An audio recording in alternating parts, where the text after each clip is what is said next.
keep going. We're gonna do this for 5 minutes. I need 5 minutes. We just need to. Why are you stopping? Why are you arguing?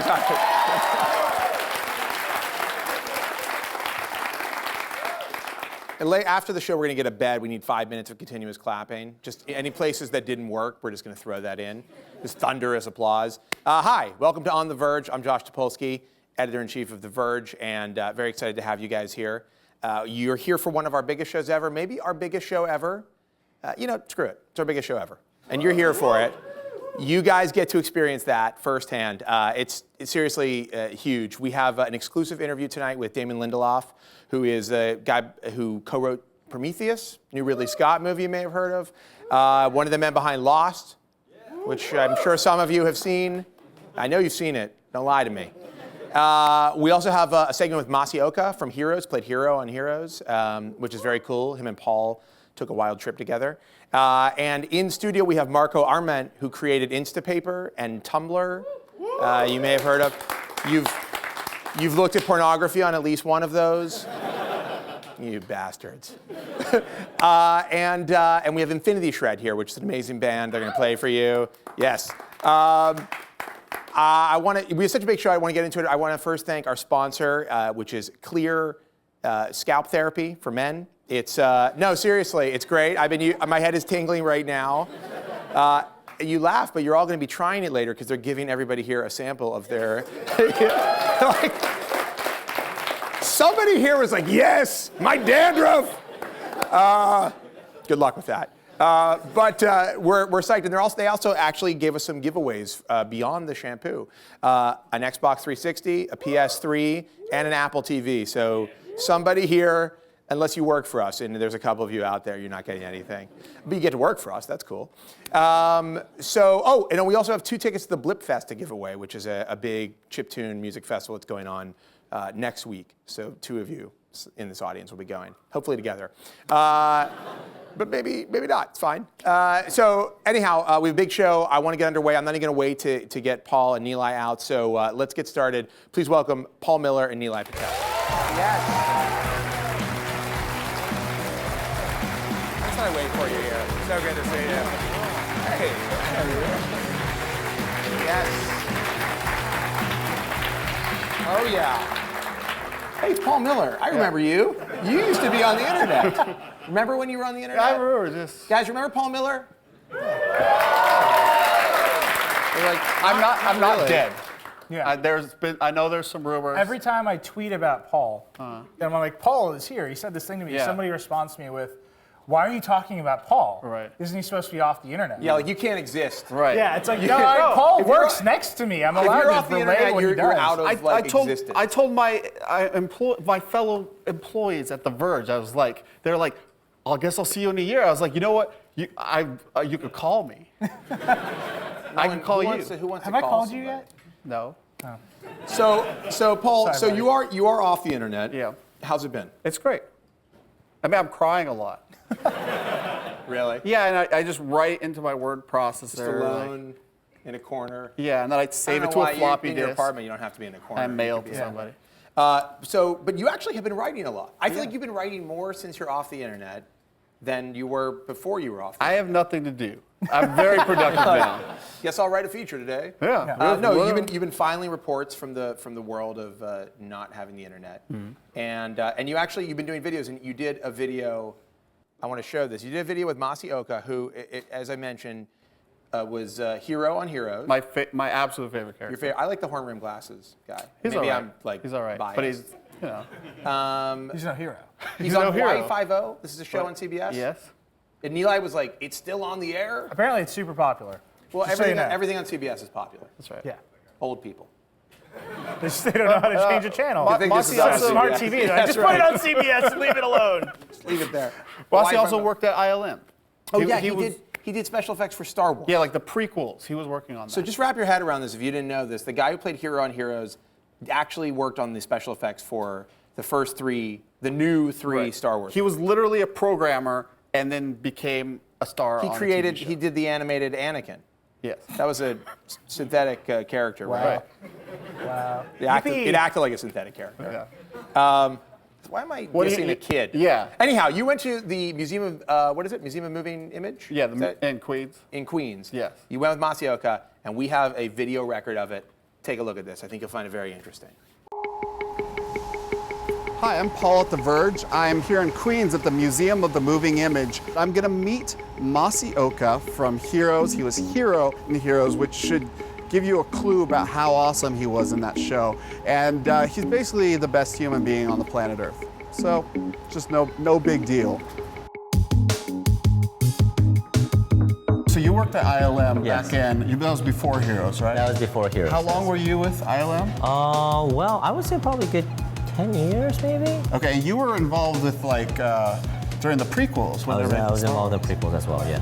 Cool. What software were you making for them then? Well, our main platform was Maya, so I wrote a lot of Maya plugins. A specific example might be like where Boba Fett chases in the asteroid sequence.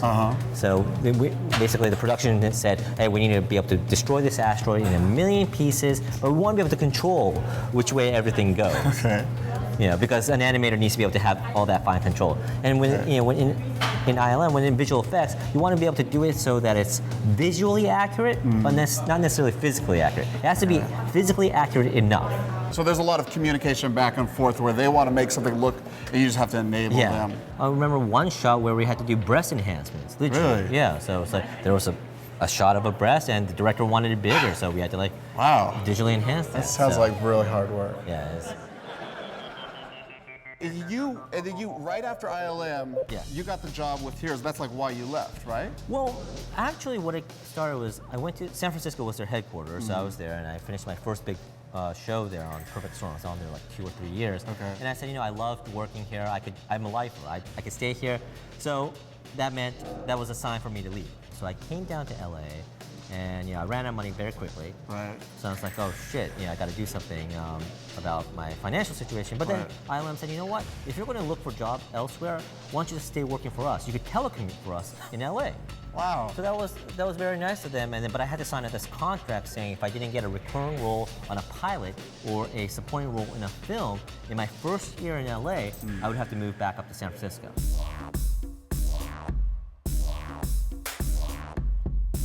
I feel like Heroes was this realization that you could do movie level effects now on a TV show. And was that a pretty big leap forward? But I actually think, before that, Lost did a great job of bringing something cinematic. Okay. Especially when you tell a serialized show, it goes that. But with that always comes budget. I think now if we did Heroes, we could do it on a slightly cheaper budget, and we could get, it's going to get better and better. Did you have any of these growing up? I actually didn't have a lot of the figures, The only one I had was that dude with the cape. I don't even know his name. It's great because there's all these fans of that world, and to have people who are so passionate about it. But it's also, it's upon the filmmakers. My former boss George. He needs to take care of that fan. These days, it's getting to a point that I feel like he's milking every cent possible, which is. I get it. It's a business, and he was a great creator. When he created the first Star Wars, he created something revolutionary. If you see the original Star Wars, there's a lot of interesting mistakes. He saw all these mistakes when he first created. Right. So he had ILM do an entire pass at the movie and makes little changes. So Were you there at the time? Yeah, I was there. Like there were those projects, and just simple things like putting their badges here to here. There's actually a fan project to restore the original cuts because you can't buy in high definition the original cuts of the movie. So they're trying to undo you. They're reverse engineering your work. Well, I think there's a reason why it was a classic of that. I think you need to embrace the mistakes as well. There's always going to be mistakes. Even this shoot right now, like I was wearing a watch. Now I'm not wearing a watch. Exactly. Everybody's gonna freak out. Yeah. Do you have action figures of yourself? Were those made? My action figure was really, loosely made, so the head would always come off. Oh. So it's like, oh. That's kind of like a diss. That's a little that's like, bit oh, man. I have a confession. I saw the first two seasons, And then I saw the first episode of the third, and I walked away. I totally understand. Are I you think, okay with that? Yeah, I think so. I think the first season of that show was absolutely brilliant. So even as a fan myself, I was a fan of the show. Yeah, we were that's so cool. proud, and everybody around the world, it was a phenomenon. Without a doubt, I'm very proud of the work we did in the first season. Do you think there's something to that where you get a backlash, like with Star Wars, because the first season or the first movie was so good, and fans just expect that greatness throughout, and they get mad when that's not met? Yeah, it's a little bit difficult, but at the same time, that's our job. I think you need to take a bold, choice, make a bold choice, and see if and sometimes it works and sometimes it didn't.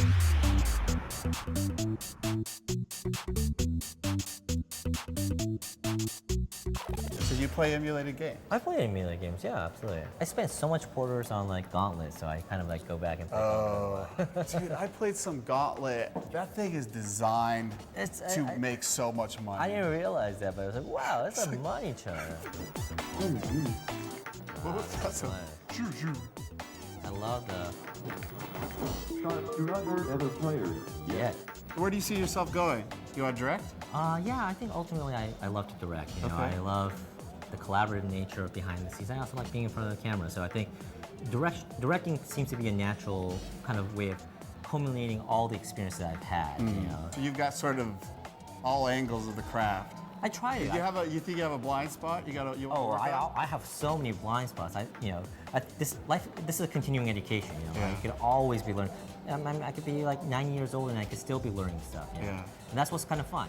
I enjoy knowledge. I create new stuff. I love exploration, and it's constant learning something new every day, which is great. That's cool. Well, thank you so much. Oh, thank you.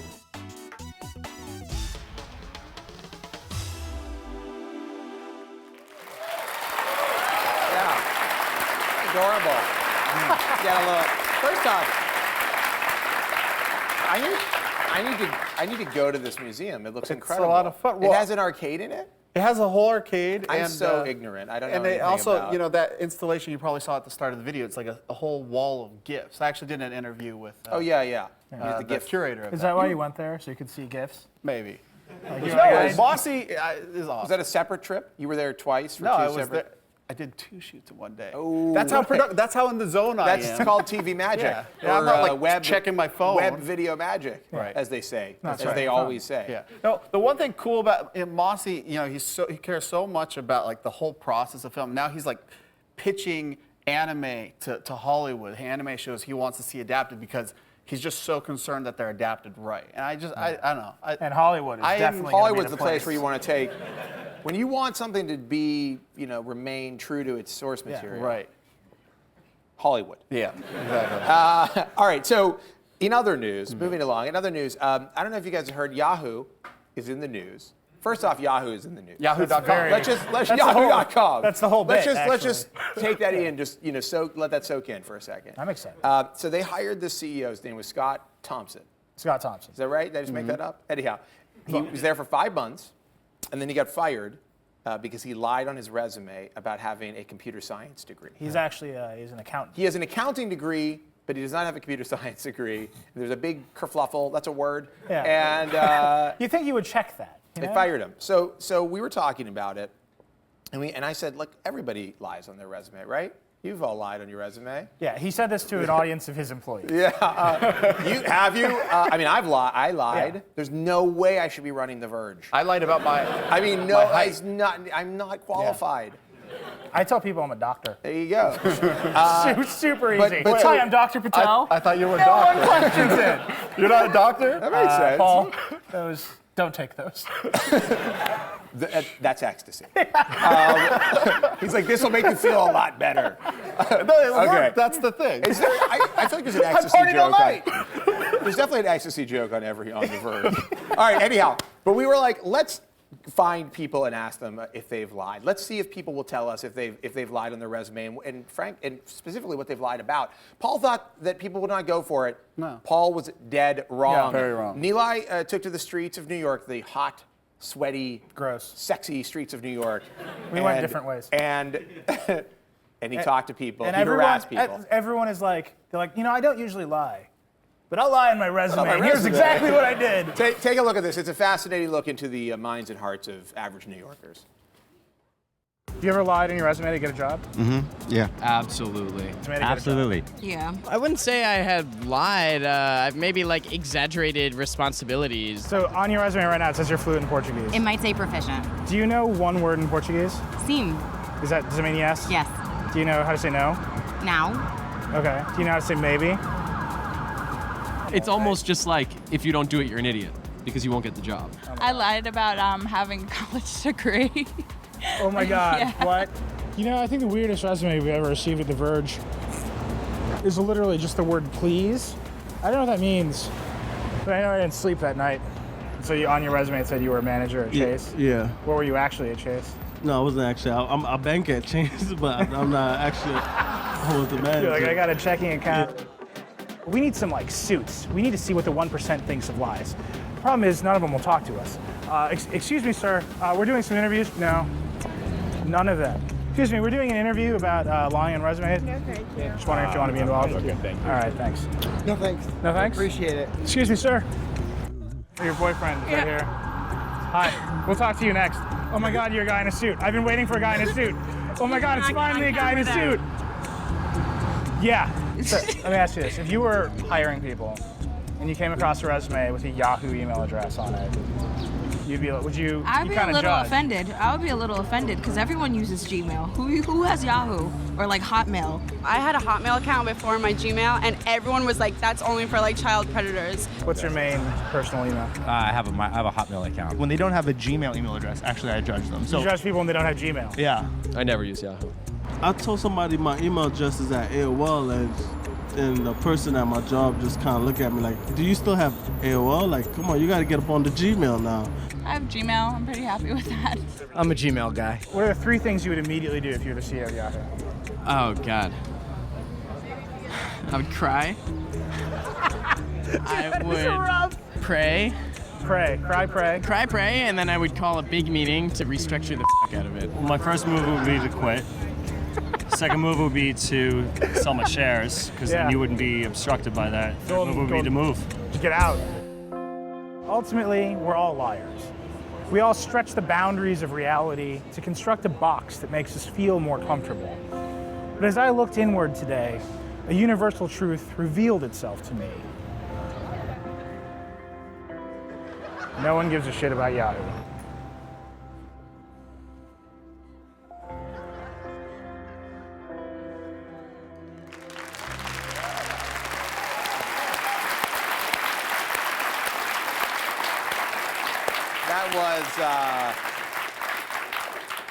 That was enlightening. I Seems like you got enlightened there. It was very, very strange. Yeah, I liked your last line. No one gives a shit about Yahoo. It is true. That was really touching. Well, the whole problem is that Yahoo doesn't give a shit about Yahoo, and that's how this happened. It does seem like if they just took a little more care with the brand, they might not have hired the guy who lied on his resume. They're like, Scott, what? What, Thompson? It's fine, just hire him. Does he have a computer science degree? Does he have a computer? That's great. Does he have a computer? All right. I mean, ultimately, aren't we all computer scientists, though? On our resumes. All right. We have one more news item to talk about, which is not really a technology news item. By the way, I feel like I can't top that. I almost just want to can this. So did you see this? The Social Security office or agency or whatever they call themselves these days, they released administration? Yeah. That's what it There is. it is. The Ministry of Social Security. The Ministry of Social Security. They released the most popular baby names. And Josh was livid in the office. Yeah. I was screaming. Yeah. Because the names are actually like the hot names are celebrity names. People are naming they're just like, oh, it's a kid. I'll name it after Adele or Jaden. Yeah. Jaden is a popular name. great. And the rising star this year was Mason, based on the child from the Kardashian show. What is it called, Neeli? I have no idea. Really? You don't DVR the show you're always talking about? No. I mean, Kim is a goddess and an angel, but I wouldn't watch her show. Anyhow, the Kardashian child. You were the one who knew that Mason was their child. I know, of course, I follow Mason's story. But anyhow, so you know, at The Verge, we like to say that technology culture is becoming pop culture, and so we got to thinking, as we were wont to do in the offices, and we thought if celebrity names, you know, are kind of moving into the mainstream, then surely some stuff from technology would move into Definitely leach. into the mainstreaming of baby names. It's inevitable. It's inevitable. Scientific fact, Yes. basically.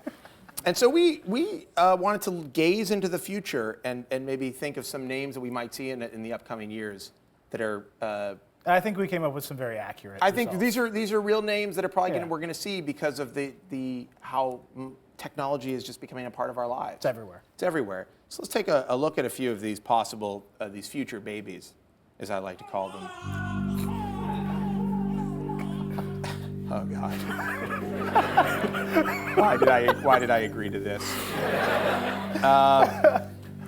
Here's our first baby. It's a very handsome beautiful child. baby. Who wouldn't want to have this? Very baby? uncomfortable childbirth with the glasses on, of course. But what could this child's name be in the future? I'm thinking probably something like, I don't know, Zyborg Topolsky. It's good. Yeah, that looks good. Let's God, why? Let's take another look at an adorable child. Shall we?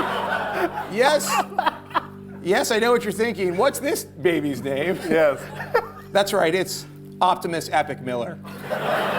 4GLT. Touch. Touch. Yes. 4GLT Yeah. Touch. Yeah. And finally, thankfully, who are these Twins running my family. who are these adorable And you want a name that's like a little ethnic? Are those doctors? Are those computer scientists? These adorable children, of course, Siri Patel and her twin brother, ITV Patel, launching this fall. I can guarantee that ITV Patel will be released within 2 years. Your fiance is very happy about shaking that. her head. And those are future baby names. Yeah. Yes, real future baby names. Okay, you can turn the tone off now.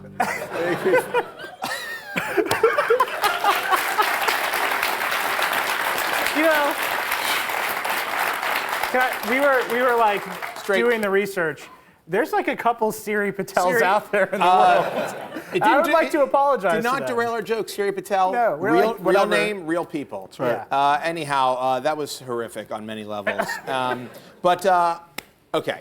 So we have an amazing interview that I want to show you guys right now. We flew out to Los Angeles to talk to Damon Lindelof. As I mentioned, he co-wrote Prometheus, which is an Alien prequel, maybe. You'll find out in a second. And he's one of the guys behind Lost, which I know was a show that everybody had a good feeling about when it ended. They liked the ending. They felt satisfied that it had answered all of their questions, and they walked away thinking, I'm glad I spent years and years of my life. I know, that's how I felt. Literally years and years watching and waiting for the show to end. Anyhow, we had this amazing conversation with Damon Lindelof, so take a look. It's very enlightening. Hey, we're here at the Roosevelt Hotel in Los Angeles. I flew out from New York to sit down with Damon Lindelof, one of the men behind Lost, the co-screenwriter of Prometheus, and basically just an insane genius. So let's go have a chat. So you're a busy man. You've got a pretty major project that's about to be revealed to the world. Which No? one are you I referring was talking to? about Prometheus. Oh, yeah. Is there something else that I should know about? There's, I mean, you're a very busy guy. You There's are doing more than one this thing. Disney movie, 1952, that we just announced Brad Bird is going to direct, but Oh, okay. we're not talking about what it is or. Can you tell me a little bit about what it is? No. Can you just give me an idea of the plot? It's about characters who want something, and there's other characters trying to stop them. Can you tell me who will be starring in this film? No, we don't have any. I would tell you, but there's no actors. It's animated. No, I'm not commenting on How it. does it It's end? live Can you tell action. me how it ends? Happily. Is that true? There's a happy ending? Yes, it's a Disney movie. Well, I mean, anything's possible. In this day and age, it's 2012. It's Nothing is guaranteed. Even the movie 2012 has a happy ending. I've never seen it. It's the end of I'm sorry to hear that. When you think about a movie that's essentially about the end of the world and it's John Cusack versus the end of the world, like what's the ending of that movie look like? Like how does one character beat the end of the world? Can I riff on what I think happens? Yeah, this is much more interesting probably than the actual movie. Maybe. I think that I should give you a hint. John Cusack, along with a small band of survivors, find one spot on the planet that's where we're going to start over and rebuild humanity the way it should have been built the first time around. Right. Without fossil fuels. Yes, more or less. But I got the ending. I would sort of amend like Small Band of Survivors to like 4 ginormous arc loads of survivors who basically represent the lottery winners / wealthy oligarchs of all societies. And the Doesn't sound like a happy ending. yeah, but these arcs do get to the place that you refer to. Yeah, but it's all like rich bastards. Most of them are rich bastards. Is John Cusack one of them? He's he like a stockbroker? He's not a rich bastard. If memory serves, his wife has married a rich his ex-wife has married a rich bastard. Oh, okay, so it's kind of like... Or he falls in, he falls in with like a Russian rich bastard. This is, I'm sure, why people have tuned in. No, they've tuned out now, so we can say whatever. Let's just riff. So you don't want to talk about, you can't talk about 1952, which has a happy ending. Correct. And stars no one. Yes. But Sounds good. But you can't talk about Prometheus, which is a small film that you've done, an independent film you've done with Ridley Scott. Sure. You are the co-screenwriter? A gentleman by the name of John Spates wrote the first draft of the screenplay, for several first drafts. He worked on the movie for about a year, and then I came in after him. So we didn't ever work simultaneously. You kind of took what he had and... That's right, exactly. Brought it to another place. So the movie, a lot of the ideas are actually, the seeds are from Ridley directly. Absolutely, because aside from its relationship to the original Alien, which is a question, iterations of that question are the things that I've been asked about the most. Just wait. I'm looking forward to it. At the end of the day, when you're working with Ridley Scott, it's not about me coming in and saying, hey Ridley, I've got this great idea, do you want to direct it? It's about him saying, I want to direct a movie in this universe, here's what I want it to be about, here are the ideas that excite me, here are the thematics that I'm interested in, and here are the character traits that I want to demonstrate. And it's not to reduce the process of screenwriting, but I feel like in film, which is much different than what I did in TV, it is a little bit like Mad Libs, where my job was essentially, Ridley saying adjective, noun, euphemism, and that's how the movie was made, really. Yeah, that's and that explains. I'm sure he'll be excited to hear that you describe the movie making process as Mad Libs. But I do feel like I have great pride in my own lack of authorship in the movie, and I feel like if the movie is a huge success, it's all because of Ridley Scott, and if the movie is not a success, it's because I wasn't able to execute his vision successfully. Wow. And that's the feeling that I have. So let's talk about the connection between Aliens or Alien or that universe. Mm-hmm. You're saying this is a different movie, but it is in. I mean, it's not a sequel. It's a prequel, if anything, right? But you're not even calling it that. Well, I mean, I take exception to the fact that it's called a prequel because. And I know a lot of this sounds a lot like that you have to get on slightly defensive terrain. But for me, just as a fanboy, when I hear the word prequel, that doesn't get me excited. And the reason that it doesn't get me excited isn't because I have a negative association with prequels. We have to think, let's contextualize that word. The first time that I heard that word in any sort of public or social setting was in reference to the fact that George was going to do the first 3 Star Wars movies. And I was enormously excited about that. Yeah. That aside, once you actually see what a prequel is by definition a march towards the inevitable. So while we know that the guy is going to get the girl or there's going to be a happy ending, there's certain story beats that you hit, the idea of saying, I'm now just going to watch this young boy turn into Darth Vader. You're leading me into the story that I already know. There's certain things that I know can't happen, like nothing's going to happen to Obi-Wan because it's a prequel. And I felt it was really important that Prometheus was not positioned as a prologue to Alien. Right. That in fact, if Prometheus were successful and there was a sequel to it, the sequel to Prometheus would not be Alien. I also felt like Alien is as close to a perfect movie as it gets. And I was very reluctant to engage in a conversation that would somehow diminish Alien. Right. Like that if you saw, if for some reason Prometheus didn't succeed creatively, that when you went and watched Alien again, you'd be like, this movie is now diminished. The taste would be soured in some way. Why bet that? So all that by way of saying that my hope is that if you see Prometheus and you watch Alien again, there will be certain things that were mysteries before about Alien that you have more clarity on, but the mysteries that made Alien great are still mysteries. Right. And I've had a certain degree of success and failure in mystery resolution. I feel some mysteries are just much more engaging than their resolution, and I don't want to answer those. It's like, ooh, where is Amelia Earhart? She's rotting somewhere in the bottom of like the ocean. Are you like you're saying that's the probably, unless she was abducted by aliens, or or she's living somewhere in in France, like 150, and has discovered the fountain of youth. But the reality is the answer to these mysteries are usually less compelling than whatever our imagination transposes onto them, and so. I do think that we succeeded in, if there's a sequel to Prometheus, it's not about the things that Alien is about, which is eggs and face huggers and chest bursters and xenomorphs. Right. Like that not only Alien, but then Aliens, they need to go and live off on that tangent. Prometheus is launching, it's servicing that tangent. It's saying, here's an explanation. You'll understand the context of maybe where some of those things came from. Right. But it's much more interested in going off in its own direction. And were there a sequel to Prometheus, it probably wouldn't need to trade in any of those ideas. So let's just get nerdy for a second. I'm going to get real specific.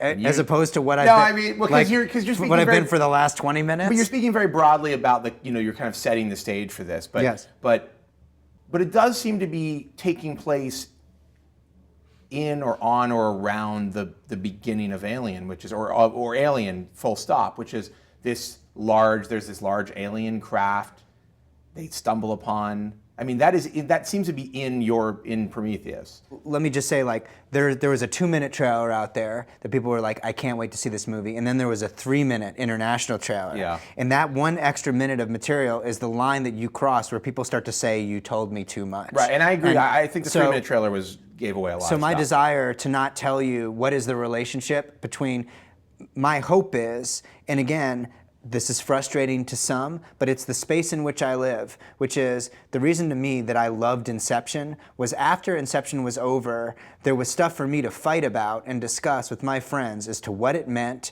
what happened, what was a dream, what wasn't a dream, all those things that the movie left in some sort of ambiguous space. Right. And I know ambiguity is a very scary word, especially when you apply it to the context of the television that I've done. However, I will continue to embrace ambiguity because I find it really interesting, and I have a tremendous amount of faith in the intelligence of the audience. Most of them are much smarter than I am, and I will have an intention, but the idea of not spelling it out entirely, I will tell you right now that this movie, even when you go and see it, there is space to debate what the relationship between this movie and Alien is. We are not connecting the dots for you. We are giving you the requisite information to make have an impassioned discussion about it. You will know a hell of a lot more than you did before. But it's not like this movie ends with a derelict spacecraft full of eggs crash landing on LV-426, right. Which is the derelict spacecraft that the Nostromo happens upon at the beginning of Alien. That's inevitability, and it's not interesting. Right. No, I guess my totally question was, they're in the same universe, because there's been a debate with people that this is in a completely separate universe. They share the universe. Absolutely. Very early on, we started saying, this is the question that is not going to go away. Is it a prequel? What is it? Right. So is there a way that we can start generating content other than just the trailer? And that was the birth of what evolved into this Peter Wayland TED Talk. It's hard to watch that in any context and then make the argument that these don't occupy the same timeline. Yeah. So getting back to the ambiguity point, I think the danger there, and for what's frustrating for people, and I think that with Lost, I think a lot of people feel this way, is that ambiguity can sometimes come off as not like, hey, here's something for discussion, but you didn't know. Sure. I'm a person who watched Lost all the way through and thought the ending was extremely disappointing. Okay. Right? Disappointing because it felt like I felt like there was a promise of something much more, and not profound, maybe not more moving, certainly not more moving in my opinion, but something smarter, right? And it felt like it ended in this way that was like, well, so what was the point? Uh-huh. Does that now haunt you, like that kind of sense of people of needing the answer and not getting it and you having to answer for it? I think haunt sort of implies like it's something that creates a tremendous amount of stress and sadness and fear for me, as much as it is something that I accept as a part of the legacy of that show. As obnoxious and entitled as this sounds, I also have no regrets about it. If there was one regret that I had, there were times over the course of the show where in interviews I said, the answers are coming. But if I challenge you to look at any interview that I gave post the middle of season 3, which was the turning point, when they said, we can now give you an end date to the show. Because up until then, there was a degree of improvisation that had to occur because we didn't know how many of these things we were going to do or how long we were going to be around to be doing them. Once we said there's going to be 48 episodes left, at that point a firm plan had to come into motion. Then from that point on, I think that I started saying publicly, if you are watching the show for the answers to your mysteries, you're not going to like the ending. Many shows have come and gone that are very focused on their mysteries and their mythologies and their ambiguity, and there is no worse scene in the history of genre than the architect explaining to Neo everything that happened in the Matrix. And I wasn't going to touch that with a 10-foot pole. That is a particularly awful instance of over-explanation of like feeling like you owe it to the audience. Right, okay, so we have the architect, and then we have Lost, and the Lost is not enough, and the architect is too much. And somewhere in between is just right, and I'm going to always be closer to Lost than I am to the architect, because that is just not interesting to me. I've just been sitting here listening to you talk about it, and I realized I wasn't disappointed with with Lost not giving me answers at the end.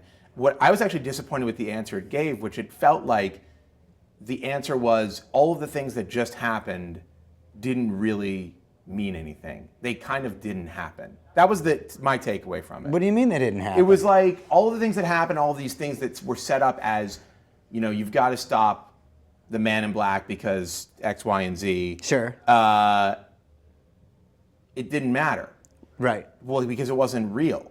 Yes, it was. Well, but not really. I mean, it was like a shared fantasy. I mean, it didn't seem like there was what? No. So the things that were going on the island were happening in the actual world? Yes. So they were happening in like our timeline? Correct. I mean, yes. I mean, there's no Oceanic Airlines in our No. I mean, but in the real world, not in this kind of moment before death fantasy world where everybody's trying to find each other so they can go to heaven. No, correct. So at the end of the show, the last frame of the show, Matthew Fox closes his eye and dies. Yeah. That happened, like in our context of happening, like that happened. That's all real. So then, from the moment that he closed his eye, all that other stuff that we did in the 6th season of the show, the flash sideways, where nobody knows each other, and the plane never crashed. That is whatever your interpretation is. I'm not going to talk about what our intention is, but that's what you would define as not having happened or happening. But everything that we ever showed you, anything that takes place on the island in Lost, happened. Absolutely 100%. The plane crashed, those people survived, everything that you saw throughout those 6 seasons, somehow... the whole struggle between good and bad, that's like a really meaningful thing that actually occurred. Yes. That would have threatened the universe had it not been... The Dharma Initiative is real, the island is real, all those... Hurley right now, at this moment in time, Hurley and Ben, and with some help from Walt, are actually running things on the island. Maintaining it. I do feel like one of the things that we always wanted to do, and we're very passionate about doing, was exploring the idea of purgatory, both figuratively and literally. And this was so obvious to the audience that within 3 or 4 episodes of the first season of the show, they were like, it's purgatory, right? They're all dead. And we kept saying, we swear to God, they are not all dead. This is really happening. But the audience is telling us that they really want some sort of clinical evaluation of an afterlife. Right. And purgatory is about judgment. And this show has never really offered up what I would call Christian Judeo judgment in terms of there's a deity. It's always about self-judgment. So the idea of does Jack think that he's worthy, or can Sawyer forgive himself for his sins, or did Kate kill her stepfather justifiably? So I always felt like if the characters can forgive themselves, then they can. Then the show's over. Show's called Lost. It's not because they're on an island. It's because they're lost. Anytime you say to people, "What's Lost about?" It starts with like, "Well, there's this plane crash," and therefore they don't say like, "Well, centuries and centuries ago, in fact, millennia ago." If they say that, you go like, "Boop, I'm out." So I always just felt like the show the ending that we were shooting for was going to be one that dealt with sort of the emotional reality of the characters and gave some fundamental explanation for what did these people get out of this plane crash. Right. And the answer, as corny as it sounds, was the one that appealed to me the most, which is each other. That's what they got. If they hadn't met each other and spent all that time on the island, then they would never have been able to forgive themselves for their past sins and break through to some sort of level of self-awakening and forgiveness. Is it more satisfying to you in some ways to work on something like Prometheus, where you're like, look, I've got 2 hours to deal with this thing. There is not going to be any filler. I've got to tell this story succinctly and answer questions in a relatively short amount of time. Yeah, I mean, it is very satisfying to do a movie that has a beginning, middle, and end, and you know exactly what you're getting into when you start the job. Television, you don't know what you're getting into. You don't know how many years it's going to be on for. You don't. It's hubris to say I have a plan for the entire second season of the show because no one's even watching it yet. They have to like it for you to get to that point. So there, you know, and I talk about this often, so I won't belabor the point. But the two things that sort of came up all the time during Lost were question number one: are you making it up as you go along? And the answer to that question is no. Like that's what people want you to say. No, we absolutely have a firm plan, and there's a binder over there, and that's where our plan is, and we've got it, and you're in good hands. Mommy and Daddy know where we're going. Don't worry about it. You have a map. That's question number one. Question number two, how much input does the audience have? And the answer to that question is a lot. We listen to you guys all the time. We want to know what you like and what you don't like, and we will adjust accordingly. The truth Are is, those the real answers? they are not the real answers. The real answers I've given, as politic as they may sound, the real answers are there is a plan, and when the plan doesn't work, we change the plan. And the other answer is, yes, we really listen to what you have to say, but like 98% of the time, we agree with you before you've said it. I did learn lessons, you know, from Lost that I feel rolled into Prometheus. And what's interesting about the original Alien is you can watch that movie and be like, I'm curious as to what's the story with that space jockey in this derelict ship. But that isn't important. The movie isn't telling you that that's important. The movie is telling you that the thing that just jumped out of the egg on that ship and is now stuck to John Hurt's face, that's important. That's what you're supposed to worry about now. Yeah. And then the sequel and so on and so forth. But the idea that Prometheus now enters into a more, and maybe this is why Ridley and those guys sought me out in the first place, into the movie is asking very specific questions. The characters are saying, we want answers to these questions. Some of the answers they get, some of the answers they extrapolate, but then something happens that leads the resolution of the questions is secondary to their own survival. I think all of this stuff is already endemic. People don't want to see Prometheus like a bunch of people sitting around a table pondering the meaning of life. Right. They want to see like what happens when you open Pandora's box. Like that's fundamental sci-fi storytelling. Right. Is Prometheus an action movie? And before you answer, I want to set this up a little bit.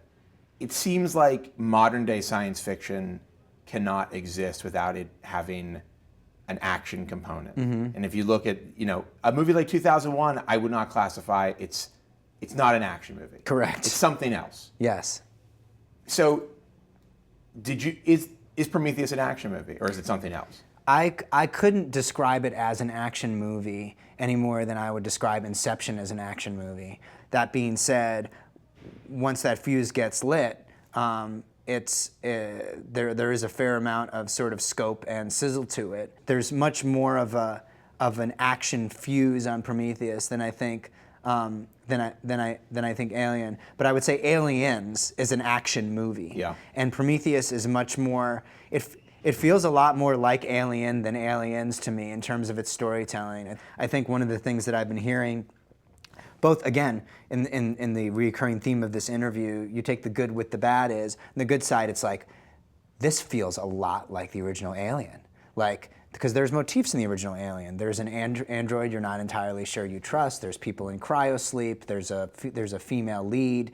There's clearly something happening to these people that is reminiscent of those ideas. There's creeping around through dark corridors with flashlights. Like, so people go, this feels a lot like Alien. And then there's other people who are saying, like, this feels a lot like Alien. I would rather have people say to me for the rest of my career, you screwed up a Ridley Scott movie, than not say that to me, because I'm like, hey, like, I got to be involved in a Ridley Scott movie. I got to screw up a Ridley Scott movie. Not only did I screw up a Ridley Scott movie, I screwed up the first Ridley Scott sci-fi movie in 30 years. Like, if that's not going to go on your headstone, then what should? I think that's a good place to edit. Damon, thanks so much. My pleasure. Really awesome. Thanks. Yeah. And I know what you're thinking right now. You're thinking, that was good, but I'd like to see a version of that interview that's like 3 times as long. Well, I have some good news for you. That interview is like 3 times as long as what we have here. We had to cut it down. So now we're going to show you the rest of it. No, I'm kidding. But it will be available when the new show goes up. We're going to do the full-length interview you guys can watch. It's pretty fascinating. I think it's a really fascinating dude to listen to and to talk to, and we're glad that we got a chance to do it. Speaking of, that's a segue, by the way. Speaking of fascinating, interesting dudes, I want to bring out our next guest. He's a really smart, very creative guy, and frankly, I'm a little bit in love with him. Please welcome Marco Arment.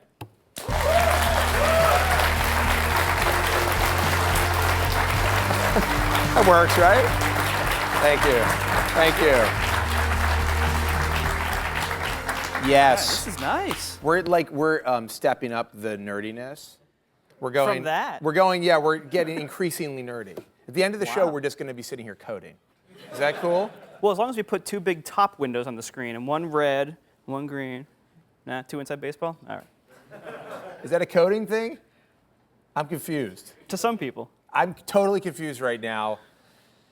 So, Marco, we're just going to pretend that ever happened. I didn't get confused by that joke. We're just moving right along here. Marco, you're an interesting man. Well, thank you. You are one of the people who created Tumblr. Yep. Which, as I said, we've all used many times, multiple times a day. Tell your bosses I'm sorry. and Instapaper, Yep. which now everybody, it probably says Instagram to you every time they talk about it, right? They're like, you created Instagram, that's awesome. How does it feel to have $1 billion? Yeah, will you buy me something? I heard a few of those. Yeah? That was an interesting day. So, I'm sure you did. Dude, congrats. Yeah. So tell me, I want to talk about Tumblr a little bit. I mean, Tumblr has become a phenomenon. I mean, everybody uses it. Like, every news site I see is just a Tumblr site. And obviously, it's been great for the porn industry. No, I'm sorry, it hasn't been. But for porn users. But when did that start? How did that start? What was your role? Just can you give me like a little bit of background? Sure. And like spice it up. Sexy stuff. As sexy as 2 guys writing code in an office for a couple of years. That's very I don't know why I'm so focused on sex right now. I did say I was a little bit in love with you. It is late at night, you know. That's true. Yeah. So how did that start? It started as me and David Karp. David had a consulting company, just making websites for people. And one day we were between clients for about 2 weeks, and he said, hey, I've had this idea. I want to work on it. Let's see what we can get done in the next 2 weeks before we got to do this next project. And that was Tumblr, and that was late 2006. And we built the prototype, and it took off. We kept iterating on it as we were doing client work until eventually the client work had to be dropped because we had to do this thing full time. You had Tumblr work. Yeah. So what was the idea? It was like, I mean, it's like this weird halfway place between WordPress and Twitter. You know, it's this kind of like, was the idea like blogging is just too complicated? That was basically it. It was that a lot of us, especially if you were a nerd playing with the internet in 2006, chances are you had started and abandoned a blog. I have several. Right, a lot of people did. Yeah. And the problem is that at the time, what was really the traditional WordPress movable type style format, is more like a magazine column, where it's a lot of work. You're writing these longer pieces, lots of paragraphs, and throwing in images and stuff every day or once a week, or at least you gotta do this. As you know, it takes a lot of time. Yes. And very time consuming. Right. And if you're doing it as just like a little side hobby, and you only get like 1 or 2 comments in a week, and one of them spam, and the other one's telling you that you're stupid, it's kind of hard to keep the motivation going to keep something like that up. So Tumblr was created to lower the friction, to make publishing online easy, and to lower the expectation that you had to produce this giant magazine column every day, because in reality, most people just wouldn't, and they would abandon it. And with Tumblr, that wasn't really an issue, because what the platform cultivated and expected was much more sustainable, because it was so much easier. Right. Did you think that, I mean, I know maybe I don't know the answer to this, but did you think it would become this kind of default almost? I mean, that's what it's become really. When people start something, I mean, it feels like they've moved away from like, oh, I'm going to start a WordPress blog to, I'm just going to start a Tumblr. And I have 7 Tumblrs. Right. And they're all like, one day I was like, I'm going to do a Tumblr just of pictures of bags I like. Why not? Which is cool, right? And I just started it. I did one. I was going to film trailer reviews. I was just going to do film trailer reviews. That's good. I did like 6, and now it's abandoned. But Tumblr makes it so it's so easy. Did you expect that it would be this default, or were you like, well, it'd just be an easier way to do a blog? I knew that, once we had the product at a usable stage pretty early on, I knew that people who used it were going to love it. But I think what surprised me is how much it took over outside of people who used to be the ones blogging. People who were blogging, mostly nerds. Now it's a lot more people. It's like normals. It's everybody. Nobody normals. Here, probably. No, certainly Sorry, not. So maybe somebody who wandered in by accident. Maybe, yeah. They have a Tumblr, though. We can agree. Or 7 of them. Yes, that's right. And It's one is possible. about bags. So you stopped working at Tumblr when? 2010, end of 2010. So pretty recently. Yeah. And so talk to me about Instapaper. This was your next big project. Where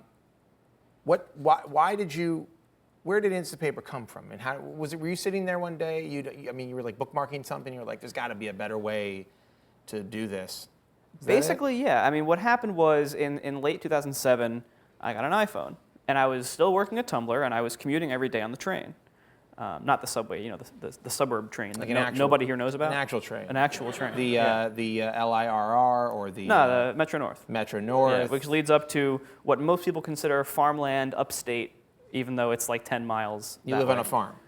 Pretty much, no. Okay. But everyone thinks I do. We'll keep that up. Yeah. So, I had this long train commute, and I would be browsing the web at work like I wasn't supposed to be doing, but when you're making a platform about browsing the web, it's really hard not to while you're testing it. So I was browsing the web at work, and I would find links to read, and I wouldn't have time to read them because I was supposed to be working. So I would want to save them and read them sometime. And at the same time, I was on the train, and I had this new iPhone that had this terrible Edge connection and was offline half the time for the ride. And I wanted to read things on the train, but by the time I got there, the connection was too slow to browse around. And I would have already gone through RSS feeds, Dig, which at the time still mattered. I would have gone through all these things. And so it was like I was burning through my queue when I couldn't read it. And when I could read it, there was nothing there. So I made Instapaper to bridge that gap, to solve that problem, to be just a temporary place, just a one-click bookmark. Just save it. I don't want to tag it. I don't want to categorize it and reference this forever in a giant, library of things I've ever read. It was just a temporary I haven't read this, but I want to. Yeah. Save it until I have read it and then get rid of it. Do you feel it's the highest form of flattery that Apple has completely ripped you off? Oh yeah. I mean, is that weird for you? I'd be really upset if I read, because you're just a guy. Yeah. Just a guy living on a farm. Right. And here comes big bad Apple, and they're just like, oh, hey, we're going to make this other thing that does exactly what Instapaper does that's going to be default in all of our browsers. Well, it helped a lot that they really did kind of a half-baked job of it. Really? That's interesting. Do you think they did a half-baked job? I mean, the first version had pretty much the first version was basically a bookmark folder. Right. So now, and they're adding offline support and Mountain Lion, although I'm not supposed to know that, but I'm not officially a Mac developer, so I'm allowed to tell you that. You're not a Mac developer. Right. Right. I actually haven't seen Mountain Lion. Uh-huh. You probably have seen more of it than I I don't know anything about it. Of course not. But you're telling me that they're adding offline. Yeah, that's somebody on Twitter told me they were adding offline. I assume they're right. That's good. Well, Somebody people on the Twitter. internet are always Sure, right. sure. I'm sure. Of course they do. Right. Like Wikipedia, always right. Always right. Always, yeah. Yeah, but no, it seems crazy to me. Has it hurt? Has it hurt business? It's hard to tell. My business is fine. That feature was released a year ago, the main reading list feature, and then we'll see this summer when they release the offline version of it. It's hard to tell. I mean, the reality is that's only useful if you use Safari everywhere. Right. And only about a third of my customers do. Well, you're using mobile. Everybody's using mobile Safari. Right, but I think that the desktop syncing part is very important. I mean, there are a lot of people who both get and save the links on their iOS devices. Right. But there's also a lot who are doing the way I originally made it, which was you save it on a computer and then you go read on your devices later. Right. So on the topic of Instapaper, there's been a lot of controversy about your, I don't know if I want to call it allegiance to iOS, but you have not, you won't make an Android application. Let me just say, I'm going to say it bluntly. Yeah. And you even had this challenge, which was if somebody makes, I want to make sure I get this right. It's That like was so misunderstood. If somebody makes a good Android Instapaper client, you'll call it Instapaper for Android, and you'll split the profits. Close. It was if that one developer that I was linking to made it. It wasn't intended to be an open challenge because I don't. It seemed like an open challenge. I've been working on an Instapaper app. Of course. For Android. In the design world, spec work is considered a very bad word, which is the idea. I'm sorry, designers, if I'm getting this wrong. The idea is you kind of put out a call. Hey, everyone, do something. Work for free. And if we like your thing, we'll pick it and we'll pay you. Yeah. So you have a whole bunch of people working for free, and most of them just get nothing out of it. I didn't want to do that. That's why I didn't intend for it to be hey, everyone try, and just whoever gets there first wins it. Because I don't want people to waste all their time. So this guy didn't do it, I guess. Yeah, it didn't happen. What about anybody else? Have you looked? Why don't you just make something for Android?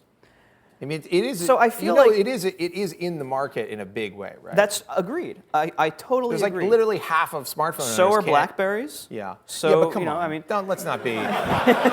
Don't give me that straw man argument. Of course. I mean, it's a real platform. It is a real platform, and it's big, no question. But the thing is, if you are in the business of trying to get as many users as possible, something like Instagram, that actually makes sense to spread to Android, get as many users as you can. Usually it's for free, some kind of free service. That makes sense. Tumblr has to have an Android app. Totally makes sense. But when you're in the business of selling the app, the majority of Instapaper's revenue comes from the app sales. So I'm selling a $5 app. On iOS, that's pretty expensive. On Android, that's probably impossible. And I buy Android apps all the time. And everyone's just like you. Well, I mean, there are people buying Android apps. Right. I mean, there are more and more developers making apps for Android. I'm sure somewhere. No, I mean, there are. No, there definitely are. I'm telling you. I know people with Android phones that buy apps. Of course. Okay, I do.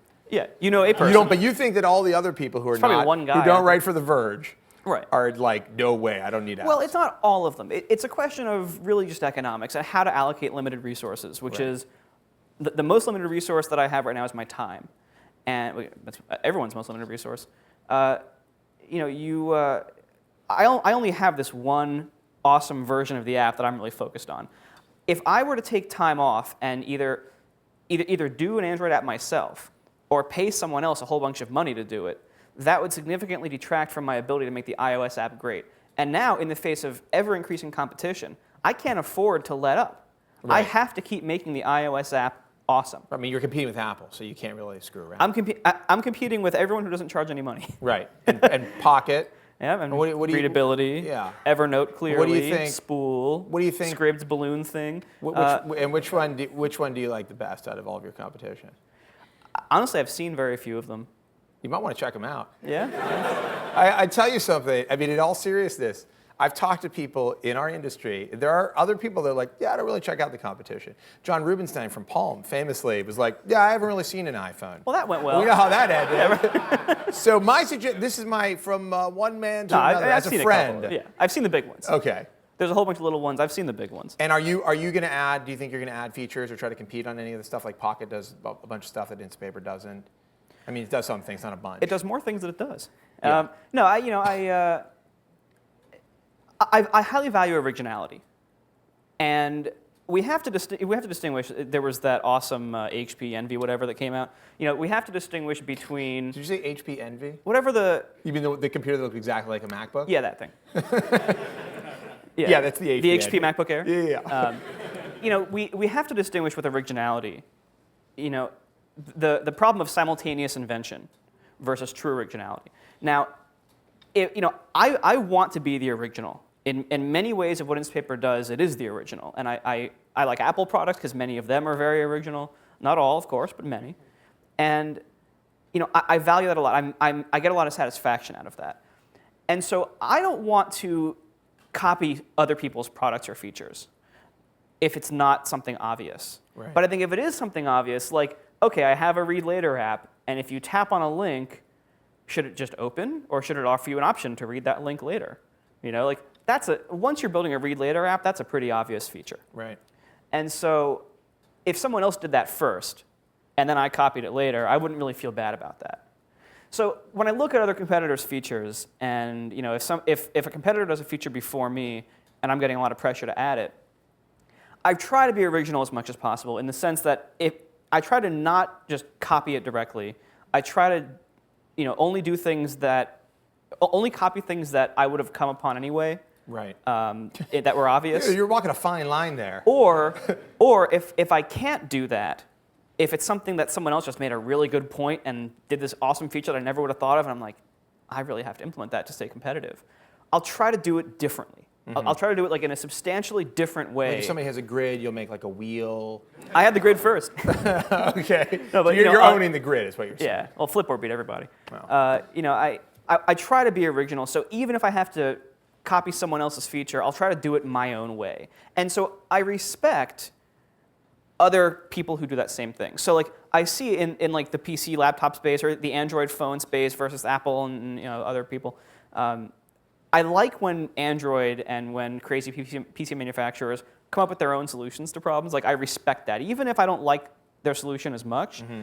I have more respect for that. Oh my God, I want to have another separate conversation just about like what you don't like about Android, because I'm sure there's some fascinating Honestly, things. I haven't used it that much. Well, there's your problem right there. Android is not in my world. It's not in my attention span most days. Yeah. I don't spend that much time thinking about it because thinking about iOS and the website, which even that I barely think about, thinking about the iOS app is a full-time job. Right. And staying competitive on the iOS app is a full-time job. All right, we have to wrap, unfortunately, because I have a bunch more things I want to talk to you about. But I quickly want to know just a couple of, you're obviously very focused. You just talked about being original, and you obviously appreciate beautiful design. What are some apps, what are things that you use every day that you're like, I wish I could have made this, or I'm in awe of this, or this is a beautiful, really smart design that I love? Like, what's something for you? I'd just like to know. Well, is that tough? Yeah. Well, Instapaper I have a is long great. answer, but we don't have time for a long answer. Design, my opinion of design is very different from what most people My opinion of design is, to quote Steve Jobs, how it works. Most people think design is putting textures and gradients on everything. And so for me, apps that work really well or solve the problem really well, to me, that's great design. So I think a good example of that is Instagram. Instagram took mobile. It was basically Twitter for photos, which ends up being a really big deal. What it did, Facebook should have done that. The reason why they bought Instagram is because it freaked them out, because it attacked one of the biggest things people use Facebook for in an area that Facebook was not doing very well in addressing. Instagram solved that problem so well. And by the way, the way to use Instagram, I'll give my secret to everybody. Never use filters. Seriously, changes the app. Makes you a better photographer. Unless you're terrible at photography, in which case you're doomed. But you know what? The purpose of Instagram photos is not to look old. It's not to look like you took them with an SLR. And if you did and you imported it, that's kind of dirty. Don't do that. People do that. I know. That's rude. They take pictures with DSLRs and then import them. Yeah. And they're like, hey, check out this awesome picture I took. Phil Schiller did that. Did he? Yeah. And then he quit. No wonder. And there, he was like, I've been shamed into quitting. Yeah. Marco, I wish I could talk to you longer. You got to come back. Thank you so much. Thank really you. appreciate it. Marco Arment, everybody. And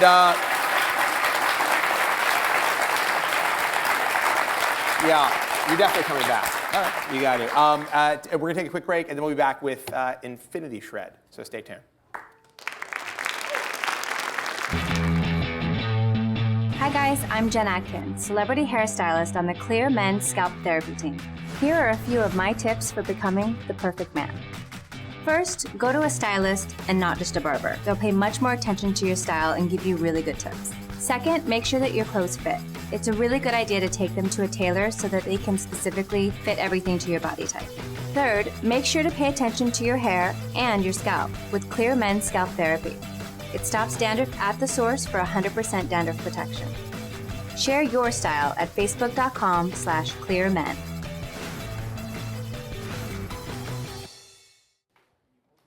Yeah.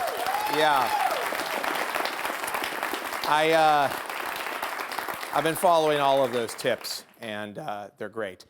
Ladies and gentlemen, please give a big round of applause to Infinity Shred.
Yes.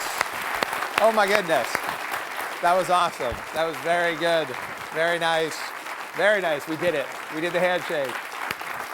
Infinity Shred, everyone. That was amazing. Well, that's pretty much our show. I want to thank Damon Lindelof, Masi Oka, Marco Arment, Infinity Shred, obviously, Paul, Nilay, you guys, our sponsor Clear, who's helped me get rid of my dandruff, which is very important for my wife.